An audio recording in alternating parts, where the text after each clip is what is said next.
ये बहुत गलत विचारधारा है आम लोगों की कि सन्यासी त्यागी है और उसके जीवन में कोई सुख नहीं है। और संसार का एक नियम है, जब तक आप किसी चीज को समझोगे नहीं, आप उसके पार नहीं जा पाओगे। 50 के बाद इंद्रियां ढीली पड़ जाएंगी, खत्म हो जाएंगी, सुख भी जीवन में खत्म हो जाएगा और मरने की जय हिंद फ्रेंड्स, गुरुदेव भगवान के चरणों में सादर चरण स्पर्श, सादर प्रणाम।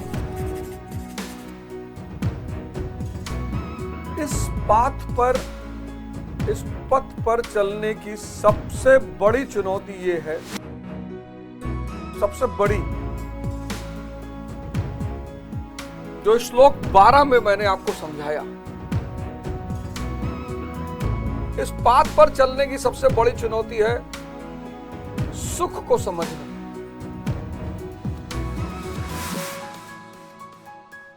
और संसार का एक नियम है, जब तक आप किसी चीज को समझोगे नहीं, आप उसके पार नहीं जा पाओगे।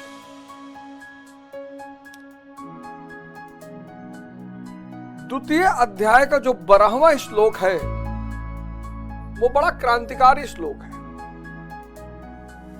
अगर आप उस श्लोक को समझ गए तो आपको पता चलेगा कि यार सुख जो है ना, वो एक छलावा है, इंद्रिय विषय संयोग। सबसे क्रांतिकारी श्लोक है अब तक के अध्याय में, सबसे क्रांतिकारी। कि सुख जो है वो इंद्रिय विषय संयोग का खेल है। 50 के बाद इंद्रियां ढीली पड़ जाएंगी, खत्म हो जाएंगी, सुख भी जीवन में खत्म हो जाएगा और मरने की कामना के सिवा कुछ भी नहीं बचेगा। इसलिए बुद्ध वो जो 4 चीज देखते हैं ना, बुजुर्ग आदमी देखते हैं, बुजुर्ग में इंद्रिय खत्म हो चुकी, इनएक्टिव हो चुकी है। बीमारी, इंद्रिय इनएक्टिव, मृत्यु, इंद्रिय इनएक्टिव। तो चौथी चीज वो देखते हैं कि सन्यासी में इंद्रियों के सुख पर आनंदित नहीं है, चेहरा चमक रहा है, आनंदित होते हुए जा रहा है, क्योंकि इंद्रिय विषय संयोग का खेल खत्म कर दिया है उसने तप के द्वारा। अब वो अपनी चेतना के उस पर आनंदित है, किसी पे निर्भर ही नहीं है। ये बहुत गलत विचारधारा है आम लोगों की कि सन्यासी त्यागी है और उसके जीवन में कोई सुख नहीं है, आनंद नहीं है, सर वो परम आनंद में है।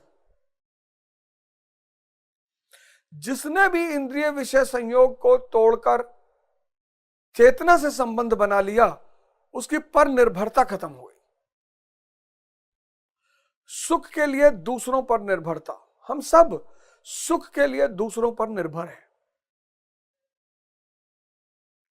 इंद्रियों का जीवन यानी दूसरों पर निर्भरता, और यही हमारे दुख का कारण है।